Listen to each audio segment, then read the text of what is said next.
पिछले 48 वर्षों में जब जब दुनिया में कोई बड़ा युद्ध हुआ है या कोई आर्थिक मंदी आई है या कोई क्रांति हुई है, तो गोल्ड ने अपने निवेशकों को सबसे ज्यादा रिटर्न दिया है, यानी सोने ने लोगों को माला माल कर दिया है। वर्ष 1978 और 79 में ईरान में इस्लामिक क्रांति के बाद सोने ने 40.9% का रिटर्न दिया था। 1980 में ईरान और इराक के बीच युद्ध की शुरुआत हुई और तब गोल्ड की कीमतें 41.9% बढ़ गई थी।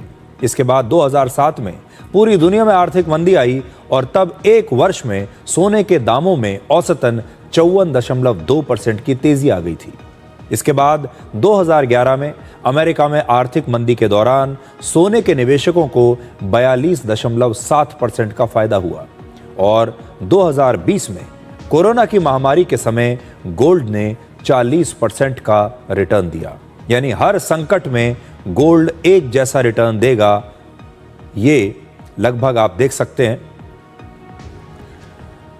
आप यहां पर अगर देखें तो गोल्ड सबसे बेस्ट आपका जो इन्वेस्टमेंट हो सकता है, या गोल्ड जो है आप कह सकते हैं कि आपका बेस्ट फ्रेंड होता है ऐसे समय में।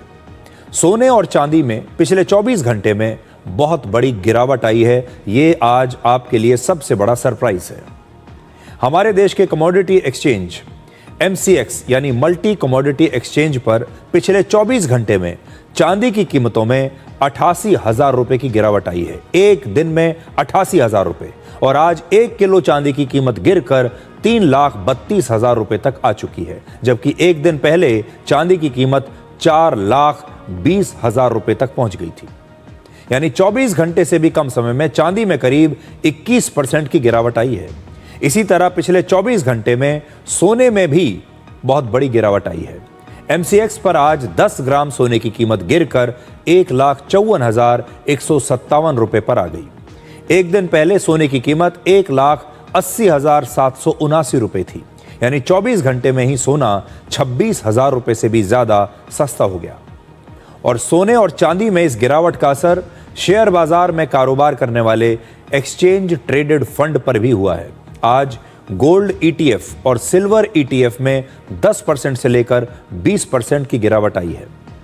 भारत में सोने और चांदी में गिरावट दुनिया भर के बाजारों में गिरावट की वजह से आई है। इस गिरावट की शुरुआत कल रात यानी 29 फरवरी को ही हो गई थी, जब अमेरिका में डॉलर में मजबूती आई और कुछ बड़े निवेशकों ने सोने और चांदी को बेचकर जमकर मुनाफा वसूली की।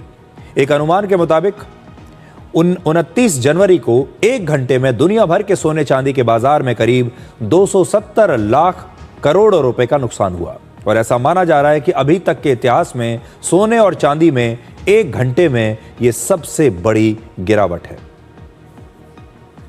तो सोने और चांदी की जो कीमतें लगातार बढ़ रही थी, पिछले 24 घंटों में उन्हें बड़ा झटका लगा है।